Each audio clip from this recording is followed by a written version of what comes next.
Hi, this is Dr. Huffstader, and today I wanted to talk to you real briefly about a common condition and one that we see a lot in this office. In fact, in the last week we've seen probably no less than a half dozen different cases come into our office of muscle cramps.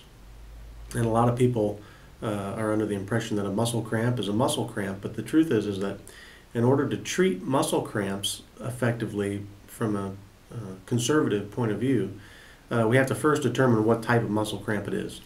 And so the fact of the matter is that muscle cramps are different. There are different types of muscle cramps and different causes for muscle cramps. Now, as far as I know, and in our practice, we divide muscle cramps into no less than 7 different categories. We're not going to go over all those 7 different categories right now. Some of them aren't as common. But I do want you to know about the 3 that are sort of the most common types of muscle cramps. And if you're dealing with muscle cramps, maybe this information can help you to distinguish what type of muscle cramp that you're experiencing and get the help that you need.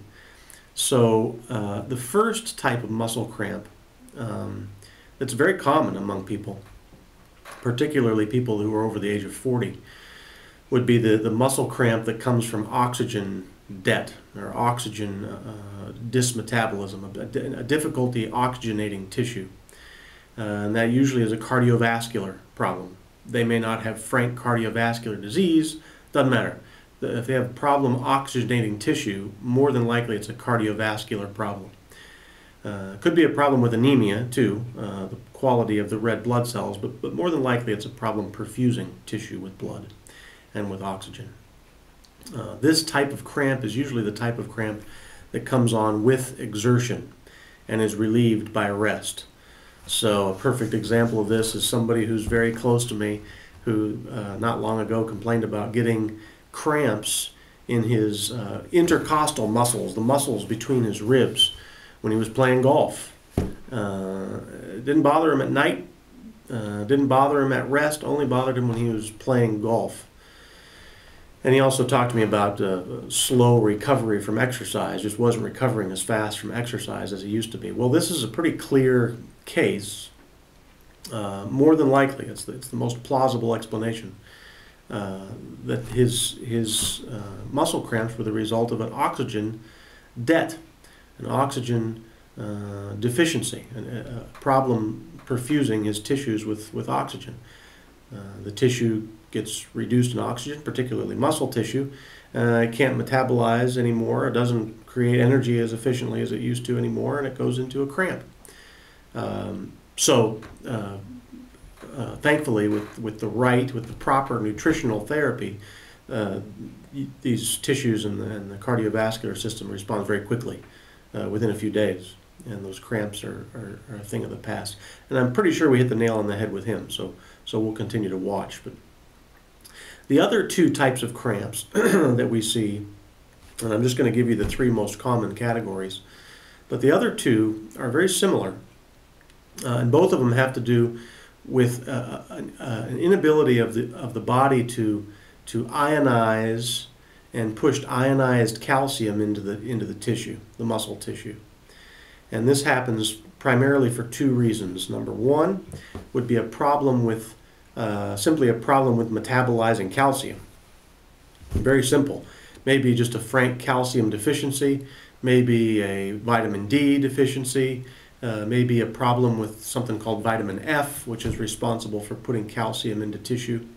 Could be a thyroid problem. It could be many different problems that contribute to a problem, to a deficiency of ionized calcium in tissue. But that is it. And usually this person would have, quote unquote, Charlie horses at night.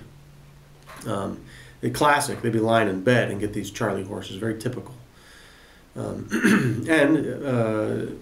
It's good to find a physician who can tease out what the cause of this is so that can be addressed.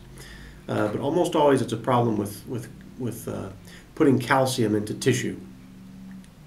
The third cause of muscle cramps, very similar to the second, and the symptoms are very similar. They'd be muscle cramps at rest, typically. And it also has to do with calcium. But it's not so much a problem ionizing calcium and putting it into tissue, but it's an accumulation of alkaline substances, that is, substances that are very high in their pH, which will tend to precipitate calcium out of the blood.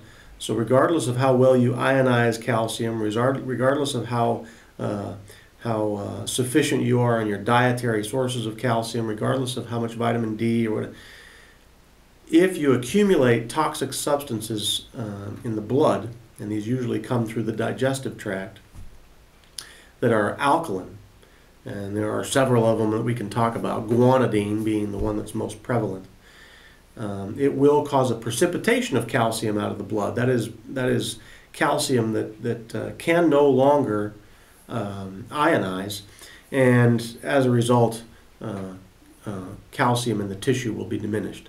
So what has to happen with these sorts of folks is, and usually they're constipated, so they'll have a digestive toxicity that will result from their constipation and eventually culminate in muscle spasms or muscle cramps. So these folks have to obviously clean up their digestive tract, and we just a couple weeks ago did a study group here in the office on constipation and intestinal hygiene, and it was great and very successful. We had a good turnout for it, and I think people got a lot of information, had a good experience there. But those are 3 of the 7 causes, and sure, the 3 most common would be an oxygen debt caused by cardiovascular insufficiency or anemia, but usually a cardiovascular insufficiency. And then the 2 types of calcium problems. One of them caused by a deficiency either in calcium itself, vitamin D, vitamin F, or any of the other metabolites that are responsible for ionizing calcium, or thyroid hormone.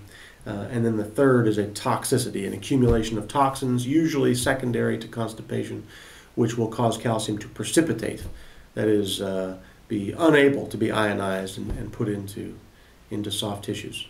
So I hope this was helpful to you. It's important information and useful information. Like I say, there's about 5 other causes actually 4 other causes of muscle cramps that we can think of, and you may be one of those other 4, but these 3 are for sure the most common. So I hope this was helpful to you. I hope you enjoyed listening to it, and we'll see you soon. Bye.